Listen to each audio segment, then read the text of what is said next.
As we pulled up to Hollowbrook Hotel, an ominous feeling settled over us. The building loomed before us, its Victorian architecture both beautiful and foreboding. Dark windows stared down at us like hollow eyes.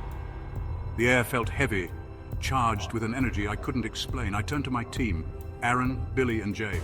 We've faced countless haunted locations together, but something about this place felt different. More intense, more dangerous. "You guys ready for this?" I asked. They nodded, their faces a mix of excitement and apprehension. We grabbed our equipment and headed inside. The moment we crossed the threshold, the temperature dropped. It was like stepping into a freezer. The lobby was grand, but time had taken its toll. We decided to split up to cover more ground, hoping to uncover the secrets hidden within these walls. I took the third floor, a place notorious for its intense paranormal activity and spine-chilling encounters. This floor was known for its intense paranormal activity with countless reports of ghostly apparitions and unexplained noises. The corridor stretched before me, seeming to go on forever, an endless tunnel of darkness and mystery. The wallpaper was peeling, revealing the building's bones underneath, adding to the eerie atmosphere. Each step I took echoed loudly, breaking the oppressive silence that seemed to swallow every sound. I passed door after door, each one closed tight, as if hiding something sinister behind them. Room 313 caught my eye, its number etched in my mind. It was the site of a gruesome murder in the 1950s, a story that sent shivers down my spine. As I approached, the temperature plummeted, a sudden chill that made my skin crawl. My breath came out in visible puffs, a stark contrast to the warmth I felt just moments before. I reached for the doorknob, my hand shaking slightly, unsure of what I might find on the other side. Suddenly, a child's laughter echoed down the hallway, a sound that seemed out of place and time. I spun around, my heart racing, expecting to see someone or something, but there was no one there, just the empty corridor stretching in both directions. Just as I was about to turn back, I noticed it, a small red ball rolling slowly towards me, seemingly out of nowhere. It came to a stop at my feet, as if placed there by an unseen hand. I stood frozen, wondering what other secrets this haunted place held. I radioed the team, my voice shaky as I recounted what I'd seen. Aaron's voice crackled over the walkie-talkie. "Zach, you need to get down here. Something's happening in the ballroom." I hurried downstairs, the red ball clutched tightly in my hand. The ballroom was a massive space, once grand but now fallen into disrepair. As I entered, I saw Aaron and Billy huddled around our EMF meter. The device was going crazy, its lights flashing wildly. "It started the moment we walked in," Billy explained, his eyes wide. "That's when we heard it. The faint sound of music, like an old phonograph playing in the distance. It grew louder, filling the room with a haunting melody. We looked around in amazement. The chandeliers began to sway gently, as if moved by an unseen breeze. Suddenly, the temperature dropped dramatically. It happened in an instant. A bone-chilling scream echoed through the ballroom. We spun around to see a figure materialize before us. It was a woman, her face contorted in agony. Her dress was singed, as if she had just escaped a fire. The 1923 fire victim, I realized with horror. She floated towards us, her eyes locked on mine. The air around us crackled with energy. Our equipment went haywire, cameras shutting off, batteries draining instantly. I tried to speak, to communicate with her, but my voice failed me. The apparition reached out, her hand passing through my chest. An indescribable cold seized me, stealing my breath. Memories that weren't mine flashed before my eyes. The fire, the panic, the desperation. I felt her fear, her anger, her unfinished business. The encounter with the ghostly woman shook us to our core. Her hollow eyes and eerie presence left us trembling. We regrouped, our faces pale and drawn, hearts racing. That's when we noticed Jay was missing. The realization hit us like a ton of bricks. Panic set in as we realized none of us had seen him for over an hour.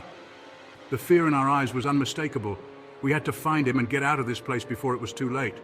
We split up again, searching frantically, calling his name, our voices echoing through the haunted halls. The hotel seemed to come alive around us. Doors slammed shut on their own, as if controlled by an unseen force. Whispers echoed down empty corridors, sending chills down our spines.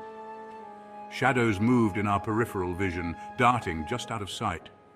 It felt like the entire building was trying to stop us from leaving, trapping us in its sinister embrace.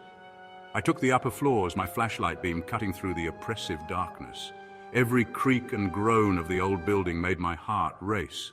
As I passed room 313 again, I heard a faint cry. It sounded like Jay, desperate and scared. I burst through the door, my heart pounding in my chest, adrenaline surging. The room was empty. but the window was wide open, curtains billowing in the wind like ghostly hands. As I approached the window, hoping for a clue, I felt a push from behind. I stumbled, nearly falling out. The malevolent force was real, and it was trying to claim another victim. I had to find Jay and get us both out of there before it was too late.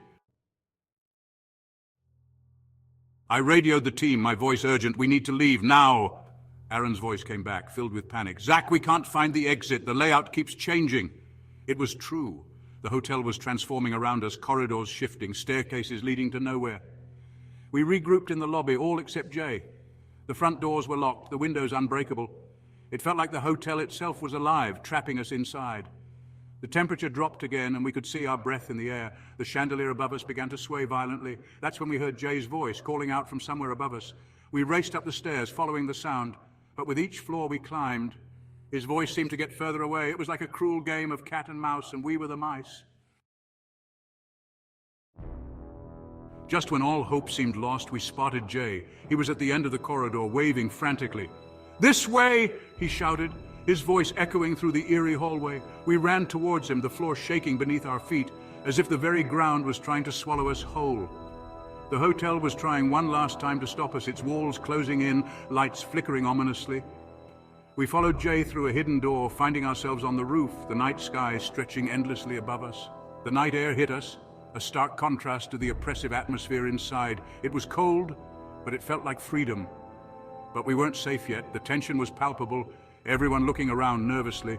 The entire building was shaking now, like it was about to collapse in on itself, groaning and creaking under the strain. There was a fire escape on the side of the building, barely visible in the dim light. It looked old and rusted, but it was our only chance. We had no other option. One by one, we climbed down, the metal groaning under our weight, each step a gamble. I went last, and as I stepped onto the ladder, the creaking intensified. I felt a cold hand grab my ankle, sending a chill down my spine. I looked back to see the ghostly woman from the ballroom, her eyes filled with sorrow and rage, her presence a haunting reminder of the hotel's dark past.